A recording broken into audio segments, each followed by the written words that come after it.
Boa noite, graça e paz a todos.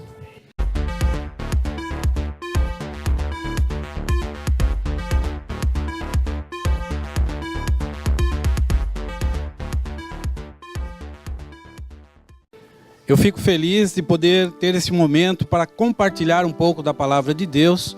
Os minutos são curtos, mas não é a quantidade que conta. Até porque nós já tivemos aqui hoje a presença de Deus, Ele está ainda presente. Deus já falou conosco e eu espero que Ele continue a falar, né? Eu percebi no decorrer das palavras, dos sermões, que é mais ou menos, Deus já tinha em mente o que Ele queria que fosse dito aqui. Ele já tinha em mente. Então eu percebi nas falas que Deus já tinha falado comigo a respeito de alguns itens. Então, Deus está presente, Ele está aqui, Ele fala aos nossos corações, vai continuar falando. Nesse momento a gente poderia até ir embora que estava tudo bem, mas temos que completar a nossa jornada e fazer aquilo que Deus está colocando no nosso coração. O tema retratado já está sendo retratado. Eu coloquei como tema missão do povo de Deus. Missão do povo de Deus. Muito me encantou quando eu fiz o trabalho, esse último trabalho, ou penúltimo trabalho, que retrata sobre a missão do povo de Deus. Foi notório a presença de Jesus em toda a Bíblia, né? Então eu resolvi retratar, e estou vendo que todo mundo está falando isso, né? Missão do povo de Deus.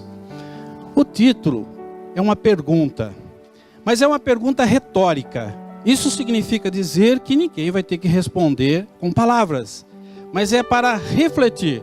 Cada um, quando eu fizer a pergunta, você no seu coração você vai dizer sim ou não, né? De acordo com aquilo que o Espírito Santo estiver colocando no seu coração. Na Bíblia, eu separei dois textos iniciais, muitíssimo conhecidos de vocês e de todos nós. Em Marcos, capítulo 16, verso 15 e 16, diz o seguinte: E disse-lhes, ide por todo o mundo e pregai o evangelho a toda criatura. Quem crer e for batizado será salvo, porém quem não crer será condenado. Quem não conhece esse versículo, né? É o comissionamento da igreja, é o ide. Mas eu deixei um outro aqui preparado e esse versículo já foi mencionado hoje. Portanto, eu digo que Deus está realmente falando em nossos corações. Atos dos Apóstolos, capítulo 1, verso 8 diz: Mas recebereis poder ao descer sobre vós o Espírito Santo, e sereis minhas testemunhas, tanto em Jerusalém, como em toda a Judeia, Samaria e todos os confins da terra. Então veja que Jesus ele dá o comissionamento e ele ensina como fazer. Daqui a pouquinho a gente volta a falar desse versículo. Por ora, eu quero dizer sobre o plano imenso redentor de Deus. Ele começa lá no Gênesis. Gênesis 3,15 diz o seguinte, parte B do versículo: A mulher dará à luz a um varão que lhe fará, que ferirá a cabeça da serpente, e esse lhe ferirá o calcanhar. Esse é um versículo onde o evangelho já está sendo proclamado no Velho Testamento. É interessante, quando fizemos o trabalho deste livro. Quando eu era garoto, eu não fui ensinado a olhar a Bíblia como um todo. A gente olhava sempre o Novo Testamento em diante. Mas depois o Senhor foi revelando, e nesses 2 anos que a gente está aqui, isso foi muito martelado nos nossos corações. Em Gênesis, o Evangelho foi proclamado. E quem é o Evangelho? Jesus Cristo é o Evangelho. Jesus Cristo é o Evangelho em pessoa. Portanto, aqui o varão que a mulher ia dar à luz, nada mais, nada menos que Jesus Cristo. Mas a verdade é a seguinte: Jesus foi antes disso ainda. Jesus estava lá no haja, estava na palavra.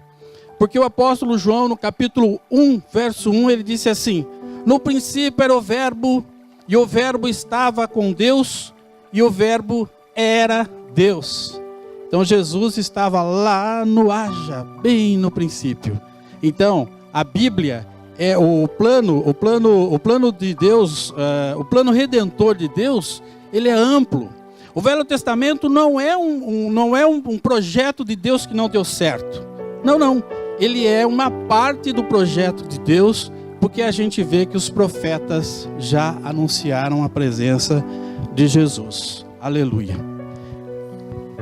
No Novo Testamento, já com Jesus sendo missionário na Galileia, ele comissionou os seus discípulos. Por isso ele disse: ide por todo o mundo e pregai o evangelho a toda criatura. Quem crer e for batizado será salvo. E ele fez a menção de ser batizado. Quem crer e for batizado será salvo. Existem pessoas que creem, mas que não se decidem a se batizar e fazer de Jesus o Senhor da sua vida. Portanto, tem que crer e ser batizado, será salvo. No próximo ele diz assim, olha: e recebereis poder ao descer sobre vós o Espírito Santo, e sereis minhas testemunhas tanto em Jerusalém, quanto na Judeia, na Samaria e os confins da terra. Jesus está aí dando uma dica de como é a nossa evangelização. Muitos de nós, isso já foi dito aqui, inclusive, às vezes queremos sair e atingir as nações. Mas esquece-se que o evangelismo, a missão, não é necessariamente ter que sair do país. Você pode evangelizar o seu vizinho. Você pode evangelizar o seu colega de trabalho. Você pode evangelizar os seus parentes. É assim que a missão acontece. Então todos nós somos missionários e temos a responsabilidade de levar o evangelho a todas as pessoas. No Brasil existe uma consciência de se converter, orar e ficar dentro da igreja. Mas não deve ser assim. Tem que sair, tem que falar de Jesus. O ide é uma ordem e ela tem que ser obedecida na íntegra. Aleluia. Mas será que no Velho Testamento existe um exemplo de evangelismo, de missão? Sim. Eu trago à discussão um profeta chamado profeta Jonas, que doravante eu vou chamá-lo de missionário, porque ele recebeu uma missão de levar o evangelho, levar boas novas a uma grande cidade. E essa grande cidade se chama Nínive. Aonde está localizado Nínive? Está localizado mais ou menos naquela região onde a Síria está localizada. Como foi dito aqui, em 1945 em diante, houve uma distribuição geopolítica e os locais onde era a antiga Síria, o Império Assírio, foi dividido entre Síria e Iraque. Nínive está localizada hoje no Iraque. Hoje só existem as ruínas de Nínive. E nessa cidade, do lado das ruínas, existe uma cidade chamada Mossul. Uma cidade, inclusive, tomada pelo Estado Islâmico. Ou seja, a Síria, a Nínive, já não existe mais. Mas vamos retroceder. Por que Deus se interessou por uma nação, por uma cidade, onde as pessoas eram muito cruéis? Veja que não é muito diferente do que foi expressado aqui nos outros trabalhos, inclusive no trabalho da própria Síria. Violência, crueldade, pecado, idolatria, era o que existia na cidade de Nínive. Lá, os reis, alguém vai perguntar, mas por que o profeta Jonas foi mandado para lá? Primeiro porque Deus queria provar para Israel que o evangelho não é exclusividade de Israel. O próprio Jesus disse: ide por todo mundo e pregai o meu evangelho. Então não é exclusividade de Israel. Todos têm direito. E Jonas teve essa incumbência de levar o evangelho até a Síria, aliás, a Nínive. Mas que difícil, né? A pergunta que eu lanço para vocês é o seguinte: missão ou fuga? O que você escolhe? Não responda, não responda com palavras. Somente no seu coração diga: missão ou fuga. O que você escolhe? Eu estou orando aqui no meu coração que todos possam responder que seja missão. Mas no caso de Jonas, não foi dessa forma que aconteceu. Ele resolveu fugir. Ele resolveu tomar outro sentido, outro caminho. Enquanto a Nínive estava localizado ao oriente, ele seguiu rumo ao ocidente. Ele foi para Tarsis. Ele queria ir para Tarsis. Mas não foi possível isso acontecer. Ele pagou. Veja bem que algumas pessoas pagam para fugir de Deus. Pagam para fugir de Deus. Jonas pagou para fugir de Deus. Entrou no navio, como vocês conhecem bem a história. Foi dormir, gostoso, enquanto Deus fazia a obra dele. Não deixou, não permitiu que esse navio seguisse adiante. Então Jonas foi acordado. Foi acordado e ele foi desmascarado nesse momento. Quantos de nós não tivemos a oportunidade de dizer assim, ou de ouvir isso? Quem é o seu Deus? Da onde você vem? Qual é a sua ocupação? Você já ouviu isso, irmãos? Missão ou fuga? O que você escolhe? Nesse momento você fugiria ou você iria para a missão?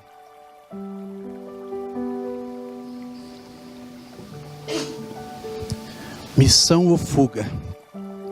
Nesse momento Jonas resolveu falar a verdade. Eu estou fugindo. Primeiro ele disse assim, olha, eu sou hebreu. Já que fizeram a pergunta, ele falou, agora eu vou falar. Eu sou hebreu. O meu Deus é o Deus que fez os céus e a terra e tudo que nele há.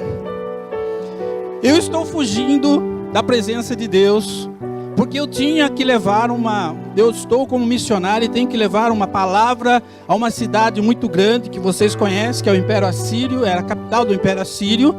Mas eu estou fugindo. Aí eles ficaram amedrontados e disseram, o que fazer agora? Ele disse, pode me jogar no mar. Era nesse momento que Jonas tinha que morrer simbolicamente. Existem aqueles que dizem assim, sabe? Jonas não morreu, Jonas morreu. A ciência, ela vem dizendo que desacredita desse fato. Também não vamos esperar nada da ciência em termos espirituais. Nós vivemos com a fé e eles vivem com a verdade, entre aspas, né? A verdade deles. Agora eu vou dizer, milagre se explica ou se celebra? Milagre se explica ou se celebra? Pode responder. Celebra. Então não tem explicação. Jonas ficou 3 dias no ventre do peixe e 3 noites. E depois ele foi lançado na cidade, ele foi lançado em terra perto da cidade de Nínive. Muito bem. Observe um detalhe. Eu falei que os ninivitas eram pessoas idólatras. Eles acreditavam em vários deuses. E um dos deuses que eles acreditavam era o Dagon, o deus peixe. E olha o que Deus fez com a desobediência de Jonas. Deus sempre pega um gancho no seu erro, né? Se você erra, se eu erro, ele pega um gancho e faz isso virar maravilhas, faz isso virar um milagre. Quando os ninivitas perceberam que, porque diz os tradicionais, né, os eruditos, isso não está escrito no livro de Jonas, mas os eruditos estudiosos dizem que quando ele foi vomitado em terra, alguns viram. E eles acreditaram, eles temeram, porque eles tinham uma afiliação com o deus peixe, o Dagon. Visto isso, era um motivo para acreditar que realmente Jonas era enviado do Deus, do grande Deus, aleluia. Então, a partir daí Jonas foi fazer a sua obra. Primeiro, ele fugiu. Depois, ele foi exortado e foi fazer a sua missão. E você? E eu? Missão ou fuga? O que nós vamos escolher? O mundo está aí clamando. Será que está diferente de Nínive? Não. Acabamos de ver em todos os trabalhos apresentados, inclusive no trabalho da Síria, a violência continua. Bom, para fechar, para fazer o fechamento, que eu já estou vendo alguns sinais, né? Eu vou ter que encerrar isso aqui que está muito bom, né? Mas nós vamos encerrar.